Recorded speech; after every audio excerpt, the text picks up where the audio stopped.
अच्छा, अब मैं थोड़ा सा बात करने जा रहा हूँ टेक्सटाइल इंट्रोडक्शन। हमारे मुल्क की जॉब का 68% कैप्चर करता है टेक्सटाइल, और हमारा जीडीपी का 29% कैप्चर करता है टेक्सटाइल। अच्छा, अब आप मुझे कोई बता सकते हैं टेक्सटाइल कब से और कब तक रहेगी? क्यों?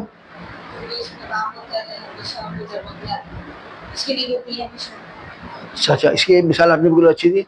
अब एज ए मुस्लिम मैं अपनी इसको परफॉर्म करना चाहता हूँ कि कपड़ा उस वक्त से था जब दुनिया में पहला इंसान आया, और मैं परफॉर्म करके बताऊंगा, और जब आखिरी मुसलमान जाएगा। क्योंकि आदम और हवा जब ऊपर से निकले तो कुरान कहता है कि जन्नत का लिबास पहने हुए वो बनता। अच्छा, इसकी मैं एग्जांपल दूं आपको, देखिएगा, जब भी अगर आपने तहकीक की होगी तो आपने देखा होगा इस्लाम में पहला जो कत्ल हुआ है वो हाबिल और काबिल के दरमियान हुआ है। हज़रत आदम अलैहिस्सलाम ने कफनाने का तरीका नहीं पूछा, दफन करने का तरीका पूछा, जो लिबास था उनके पास। और जब कौवा आया, कौवे ने आके ज़मीन खोदी और उसके अंदर उसने पत्थर डाल के बंद किया, तो उसके बाद से क्या हो गया कि जी दफन करने का तरीका ये है, कपड़ा लिबास था।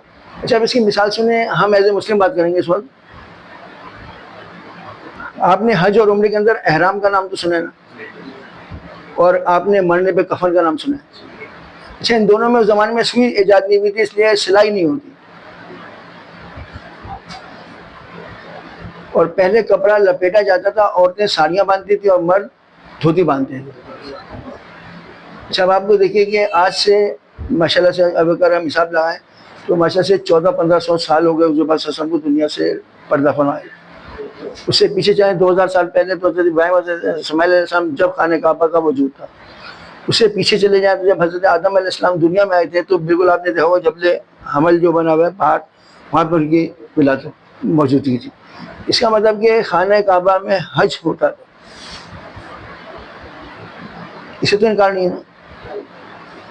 जब तवाफ होता था तो इसका मतलब लोग एहराम बांधते थे, एहराम उस वक्त से ही, और आदम के दौर से ही हमारा कफन। इसका मतलब शुरू से आखिर तक हमारे साथ यही इस्तेमाल होना है कपड़ा। और वाइट कपड़े का कंसेप्ट जो वो लट्ठे से इसीलिए आया कि पैदा होने से बाद जब उसे मतलब अपनी ज़िंदगी का स्टार्ट किया, और जब वो ख़त्म होगा जब तक वो कपड़ा इस्तेमाल करें।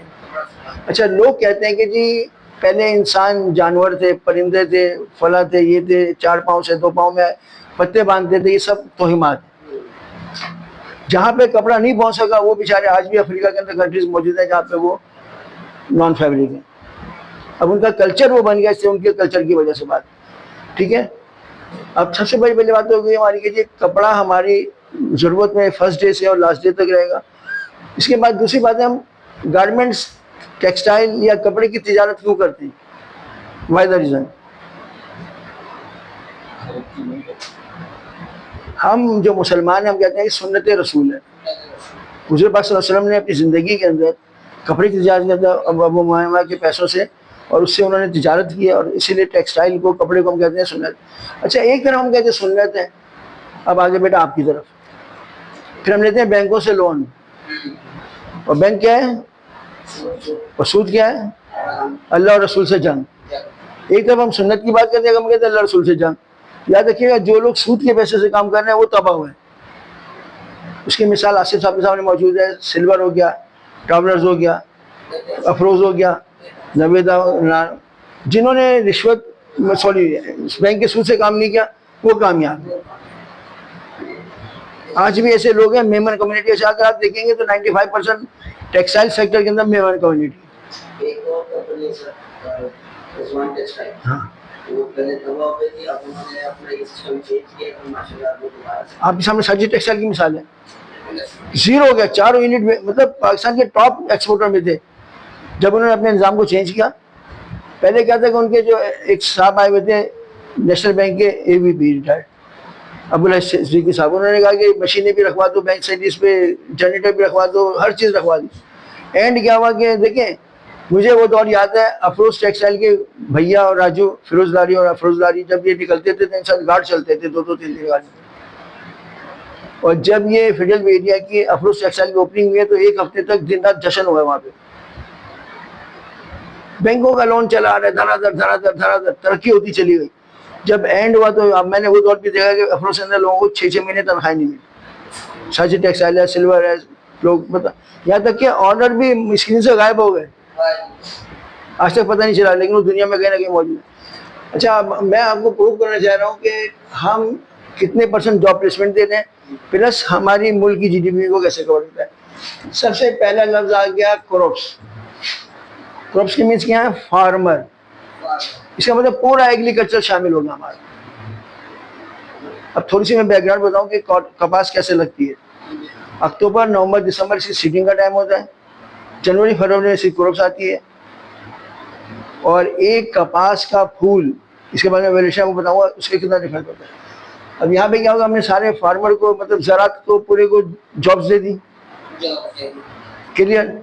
एग्रीकल्चर इसमें इन्वॉल्व हो गया।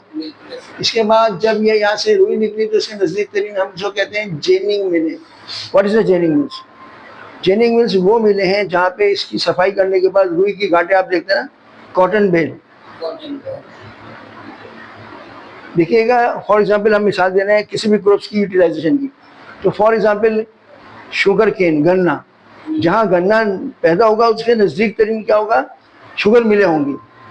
जहाँ पे क्रॉप्स, बीट्स, गंदम पैदा होगी उसके नज़दीक फ्लोर मिले होंगी। तो सबसे पहला क्या आ गया, हमारे पास फार्मर आ गया। फार्मर के बाद हमारे पास जेनिंग मिल आ गई, जहाँ पे वहाँ के उन लोगों को जो अनस्किल्ड लोग थे, बगैर पढ़े लिखे लोग थे, हमने उनको वहाँ पे जॉब्स दिए। उन्होंने क्या किया, इसे सफाई करने के बाद रुई की गांठें बना दी। एक रुई की गांठ 200 kg की होती है। It's called ginning. चूँकि टेक्सटाइल के स्टूडेंट के लिए हमें मालूम चाहिए। अब इसके बाद ये कहाँ चला गया, ये चला गया स्पिनिंग मिल में, जहाँ स्पेंडेक्स होता है। आपने देखा ना, धागे के मोटे तो बद्दे होते हैं, 20 सिंगल, 30 सिंगल, 60 सिंगल, 100 सिंगल। सबसे जो छोटा धागा वो 6 सिंगल है, जो पाकिस्तान में हम वीविंग और नीटिंग में इस्तेमाल कर रहे हैं। और सबसे हैवी धागा 120, जितना ऊपर नंबर पे जाना है उतना फाइन है। अब यहाँ पे क्या हुआ, हमने उन इलाके के लोगों को जो उसके बाद और थोड़ा सा एजुकेटेड थे या उससे ज़्यादा वैल्यू एडेड थे, उनको हमने क्या स्पिनिंग मिलों में दे दिया। स्पिनिंग मिल में क्या हो गया, हमारा धागा तैयार हो गया। अच्छा, स्पिनिंग मिल में जो धागा तैयार होगा, ये हम मार्केट में कहते हैं कॉटन के बैग्स, क्या बोरा। एक बोरे के अंदर 100 पाउंड होता है। इसमें 16 कोन या 24 कोन होती हैं और हर कोन का वजन इक्वल। ठीक है, अब ये क्या हो गया, स्पिनिंग मिल में हम चले गए और हमने वहाँ पे क्या धागा तैयार कर लिया। ठीक है, अब इसके बाद आ गया फैब्रिक मैन्युफैक्चरिंग, राइट, वुवन और निट। डिफरेंस बिटवीन वुवन और निट। वुवन और निट क्या है? वुवन वो सारे कपड़े हैं जिससे आप कमीज पहने हो, और निट वो सारे कपड़े हैं जिससे टी शर्ट्स पहने हुए, स्वेट शर्ट्स पहने हुए, पोलो टी शर्ट्स पहने हुए। अच्छा, डिफरेंस बिटवीन वीविंग और निटिंग, क्या आप लोगों ने वीविंग और निटिंग होते हुए देखी है? हमने अपने घर पे देखी। हमारे घर में बेत की चरपाइयाँ बनती थी, हमारे पास बस सब सोफे जो होते थे वो नवार के बनते थे, चिक के पर्दे बनते थे। वुवन फैब्रिक दोनों डायरेक्शन में खींचेगा नहीं, ना लेंथ में ना विड्थ में। और जब भी वुवन के कपड़े में खरोंचा लगेगा तो एक धागा लंबाई का, एक धागा चौड़ाई का निकलेगा, हमेशा एल शेप या टी शेप। इसका मतलब क्या है, वुवन वो सारे कपड़े हैं जैसे चटाई, बास्केट, पहले मस्जिदों की सफ़े बनती थी, मस्जिदों में हम टोपियाँ पहनते थे। इट्स कॉल्ड 2 डायरेक्शन, एक लंबाई एक चौड़ाई, इट्स कॉल्ड वुवन।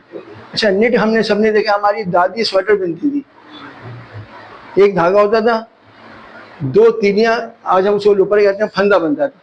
निटेड कपड़ा क्यों खींचते हैं, इसमें लुप या फंदा बनता है। अच्छा, वुवन का कपड़ा जब भी फटता था उसमें क्या एल शेप बनता था और 2 धागे निकलते थे। निट में आपने सॉक्स पहना हुआ है, आप टी शर्ट्स पहनते हैं, एक होल होगा ना आपका, उसके बाद क्या होगा, फंदा खुलना शुरू हो जाएगा।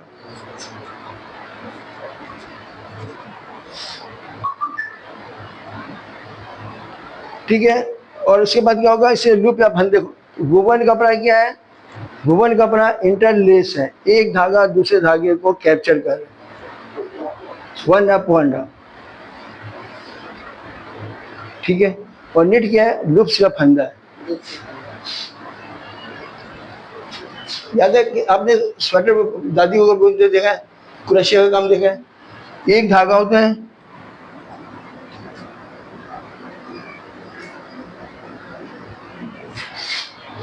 ये बना रहे लुक। जब ये लुक बना रहे हैं तो दोनों डायरेक्शन में खींच रहे हैं, horizontal vertical, but more stretch on horizontal. कभी भी आपको वुवन और निट का, अच्छा मुझसे लोग कहेंगे कि वुवन में लैक्रा जब इस्तेमाल होता है तो स्ट्रेच होता है। ठीक है, आपकी पैंट शलवार कमीज पहने हुए, जींस पहने हुए, स्ट्रेचेबल। अच्छा, तुम्हारी भी स्ट्रेच हो रही है। अच्छा, स्ट्रेच क्या होती है? जब हम हॉरिजॉन्टल विड्थ में कपड़े के अंदर 2 से 8% लैक्रा इस्तेमाल करें, इट्स कॉल्ड स्ट्रेच। अच्छा देखिएगा, अभी मैं पैंट पहना हूँ, मेरी पूरी पैंट है, मैं टखने पे कर लूँगा, कैपरी हो जाएगी, 3/4 हो जाएगी, नी हो जाएगी, हाफ हो जाएगी, और फिर सेक्सी शॉर्ट्स या अंडर गारमेंट बन जाएगी। तो लेंथ में कभी भी हमें लैक्रा नहीं चाहिए। तो लैक्रा कब चाहिए होता है? हमें विड्थ में। अच्छा, नेट के सारे कपड़े लैक्रा संभालना करने के बावजूद भी क्या होता है? क्योंकि उसमें लूप है फंदा, ठीक है। एक है इंटरलेस और एक है इंटरलूप। इंटरलूप सारे नेट के फैब्रिक है जो दोनों डायरेक्शन में खींच रहे हैं, हॉरिजॉन्टल और vertical, but more stretch on horizontal. जैसे मतलब आ गया गिरेज फैब्रिक, हम इसको GRIEIGH गिरेज लिखते हैं, लेकिन मार्केट में आप लोग कहते हैं गिरे, इसीलिए गिरे कलर का नाम है, कपड़े का नाम नहीं है। हम लोग कहते हैं गिरे फैब्रिक है, कोरा कपड़ा, लेकिन हम लिखेंगे इसको GREIGH गिरेज फैब्रिक, कोरा कपड़ा।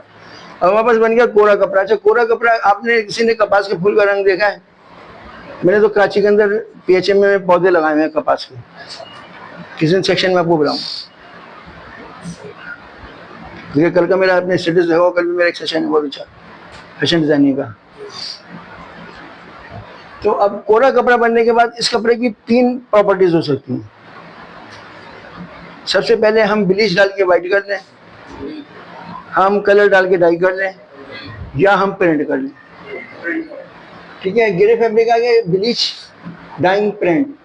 अब वेट प्रोसेस, हम इसको वाटर प्रूफ कर लें, फायर प्रूफ कर लें, प्रीशनिंग कर दें, मर्सराइज कर दें, सरप्राइज कर दें, ये सारे प्रोसेस हैं। अच्छा, 2 लगता है कि डाइंग और एक है प्रोसेस। डाइंग का मतलब है रंग और प्रोसेस का मतलब है chemical. Preshrinking, sanforise, mercerise, water proof, fire proof, ये सारे प्रोसेस, ठीक है। अब हमारे पास आ गया फिनिश फैब्रिक। अब ये कहाँ चला गया? अप्रैल क्लोथिंग गारमेंट्स। अच्छा, ये एक ही लफ्ज है, जैसे मैंने अभी आपको कहा था, इसमें आपने देखा था 100% कॉटन मुख्तलिफ लैंग्वेज में था, ये सिर्फ लैंग्वेज का डिफरेंस है। अप्रैल भी गारमेंट्स का नाम है, क्लोथिंग भी गारमेंट्स का नाम है, और गारमेंट्स भी गारमेंट्स का नाम है। देखिएगा, अब मैं एक चीज़ आपको बताऊँ, कभी कभी हम कहते हैं क्लॉथ, क्लॉथ और क्लॉथीज।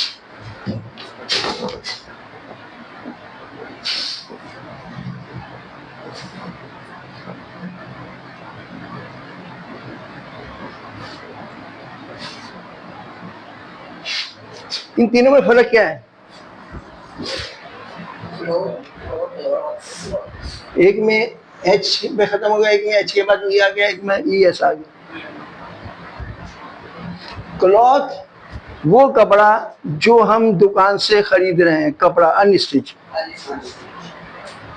क्लॉथ ही स्टिच कपड़ा, और क्लॉथ ईज हम पहने हुए हैं।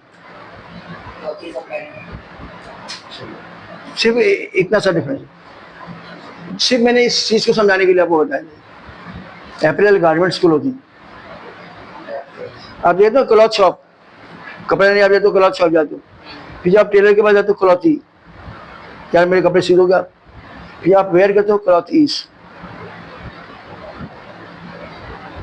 ये तो नॉन, ये वर्बर है, ऐसे ये एक ही लैंग्वेज है, ठीक है। अच्छा, देखिए गारमेंट्स में क्या क्या बनाते हैं, हमारे पास आ गया ये बड़ी डिटेल आ गई, जो मैंने आपको समझाया था सारी चीज़ें आ गया।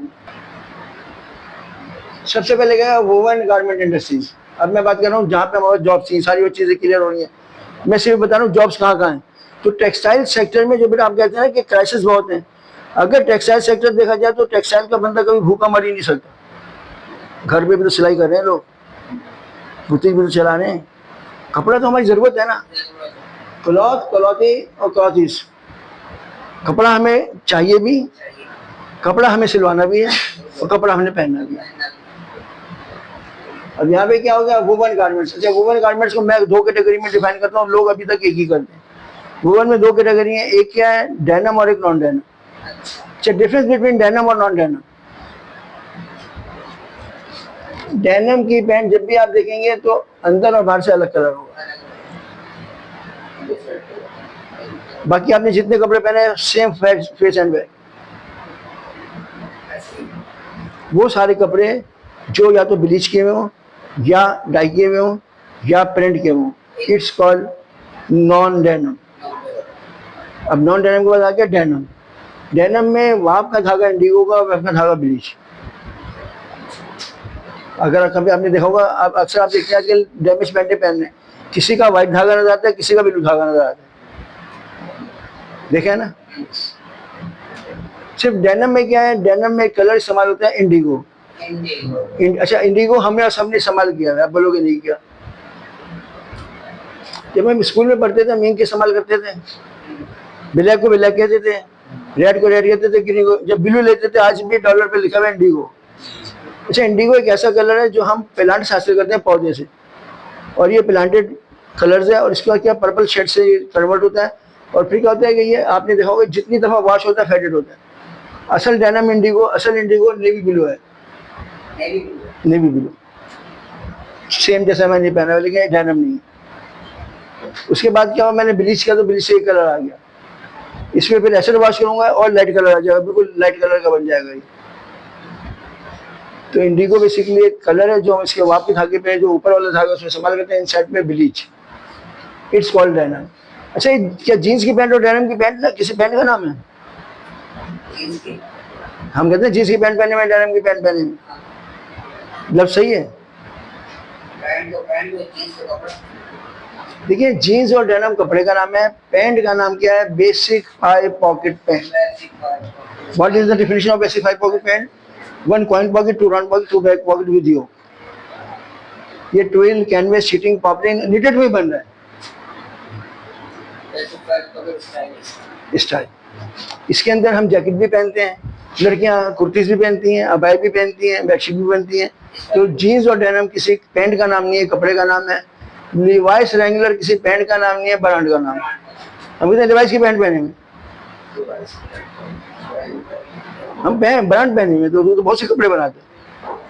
ठीक है, डेनिम बाबा क्लियर हो गया। इसके बाद हम आ गए निटेड होजरी। अच्छा, होजरी में टी शर्ट्स बनती हैं, पोलो पी के बनती हैं, स्वेट शर्ट्स बनती हैं, हुडीज बनती हैं, बहुत से आइटम बनते हैं, ट्राउजर्स बनते हैं, ट्रैक सूट बनते हैं, जॉक सूट बनते हैं। ठीक है, निटिंग में हमारे पास बहुत सारी वैकेंसीज हैं।